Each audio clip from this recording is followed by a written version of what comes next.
I'm sorry, I haven't really got any makeup on. Um, so, I wanted to basically answer a few questions face to face. I get loads and loads of messages from people asking me, how do I set up for filming? What lighting do I use? So I was going to use this video to show you. For a start, I'm using my lighting right now with the camera mounted actually on the lighting rig. Now, when I'm filming, I use a different mount, which I'll show you, but I wanted to show you face front me, which I don't often do. And then what I'll be able to do is turn it round, show you setting up the lighting, how it works, the intensity when I'm filming downwards, how I can angle the lighting, and give you some tips and hints and stuff like that. So let's get cracking. Last year I thought about how things can come around just like that.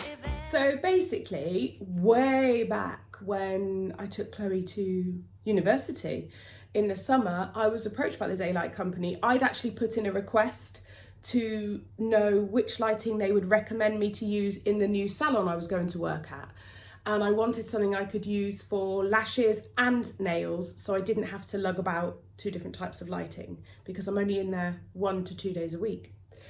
And they actually said, can we have a call? And I said, okay. So we had a telephone conversation where they actually asked if I would test run their products and give them a really good run for their money under different requirements and see how they held up.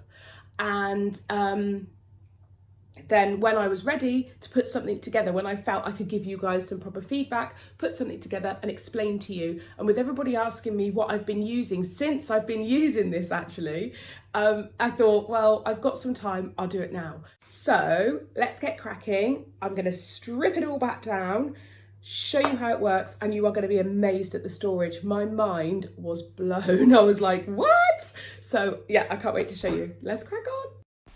I am back through technology. Okay, this is the case that my lighting comes in, and the case looks tiny. Now, if you, like me, I use a Rue Beauty case to travel. This hooks on to the Rue Beauty case. So you can literally slide that on the back where you do your beauty bags on the Rue Beauty case. Works perfectly, absolutely brilliant. It's got straps at the side in case you want to attach an overarm, which comes with it. I tend to use these, which are the little handy dandy bags. I've just got my bag dirty putting it on the table because the cat just jumped up there, for God's sake. Look at this. I'm telling you, this is just a lightweight little bag, and you think, how does that light fit in there? I just couldn't believe it when I got this. So let me just unhook it. There we go. I forgot to even tell you, this is the Gemini lamp from the Daylight Company. The little plug section here. It's got a really long lead as well. Now, initially this was marketed for like beauty professionals, but I use it like for lashes and stuff, which I use it for. The 2 compartments either side, the Velcro undoes and you just unfold the arms. It's just like Mary Poppins handbag is what this reminds me of. So there's the main lighting and filming part. It looks like there's nothing else in there. Like, where is everything else? However, here is the extendable pole. So we take that out. That bit there, there's a little clip where the wires can clip onto. This is the extendable part. That's the clip. That's the base. Sorry about the traffic noise. And then, oh my goodness me, there literally is a zip at the bottom, and there's the base of the light just hidden away at the bottom. It's amazing how well this thing is packaged and just put together, and the base just unswivels to form an X shape for extra strength. It doesn't go anywhere. It's fantastic. The base is also a little bit weighted as well, so it's not going to just topple over. So the pole goes in the base, make sure it's undone at the bottom, slide it in, tighten it up. It's so quick and easy to set up. Now I'm going to turn it and move it so you can see what I'm doing. you just unhook. I was turning it the wrong way. I was like, why isn't it moving? I was turning it the wrong way. And then pull the pole out as long as you need. Pop. There you go. And then what I'll do is switch to show you the other way. Hello. So, the top part of the daylight lamp literally clips in to this area here. If you turn the back, just make sure this is loose by switching to the left. You can probably hear the dog snoring. Pop it in, click it down into place, and then do it up. You've got a camera mount here, which is what I use to do my face front filming. Then you've got the two separate arms. You can have them facing forwards, you can have them facing down, you can twist them in. I'll show you in a minute how I set up for my filming. So in the back of the unit, you've got a USB charger and your power port, which you simply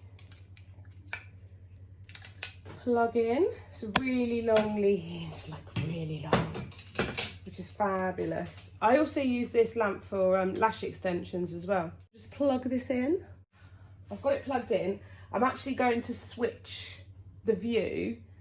Let me turn it around quickly. Oh, let me turn it around quickly so I can show you how I would switch it on. So to switch on, you just touch like that. That's your basic on, and then you can go up in intensity, go up again, go up again. If that's too much, take it back to the beginning, hold for 1 to 2 seconds, and it will switch off. There's no pushing, it's just the touch of your hand. I'll show you on the table how bright it is and how intense it is and how much difference it actually makes. So let me switch you back over. Obviously, I'm filming in my living room because my salon is having a big shift around. So when I'm filming, this is so lightweight, I would just pick it up and move it. And because I use a flexible arc-on mount from nails just so I can get that little bit closer, I bring the arms down one either side and I rotate it in slightly so that you can fine tune all that light down onto where you're filming. Okay, so you want all that light coming down into the area. I'll set this back up on my mount so that you can see the light it generates, but these arms are fully flexible. You can bend them back on themselves if you choose. Okay, so I am in position. This is with no light, okay, just the natural light from outside. I'm going to put it on the lowest. So that's with the lowest. I'm going to adjust my arms, bring them in slightly. See the difference straight away? We're going to go up to the next level. And then up again.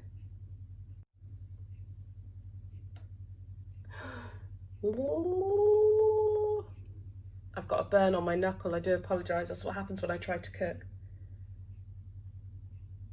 And then up to the highest setting, which is super bright. It's so bright it almost overexposes me on here. You can bring them down closer. You can bring them further apart for a more general. So you can change the shape depending on, or change the direction and intensity. So back down to the lower intensity. I've just turned it right down now, and I could bring them closer in if I wanted. You can change the intensity for what you're filming. You might not want them too bright if you're doing a certain design and it bounces back. Okay, that's that. I've got it back facing me now.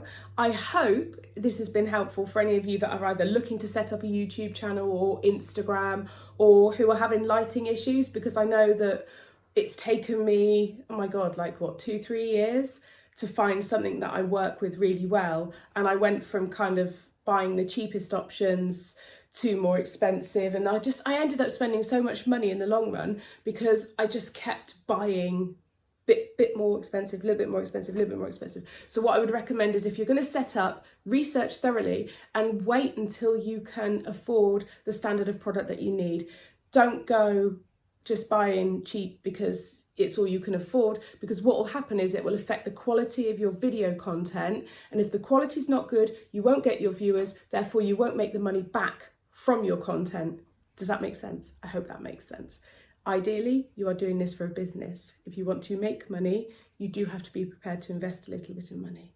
Like my first tripod that used to fall like this as I was filming, and then people would be getting closer and closer to the camera. And yeah, eventually I splashed out and bought a new, I bought the Archon mount, never looked back. So it took me a bit of convincing. I did it the hard way. I wouldn't recommend doing it the hard way. It's more expensive in the long run, but that's what I did. I really hope it's been helpful. If you've got any questions, just let me know. I'll put all the details in the description box. So I guess I better crack on and film some more nail videos, because yeah, I've got a Yankee calendar that I kind of promised myself I'd try to do as many different nail designs as possible, and I've only done one. So yeah, I'm gonna get on with that, and I'll see you in my next video. Tally bye!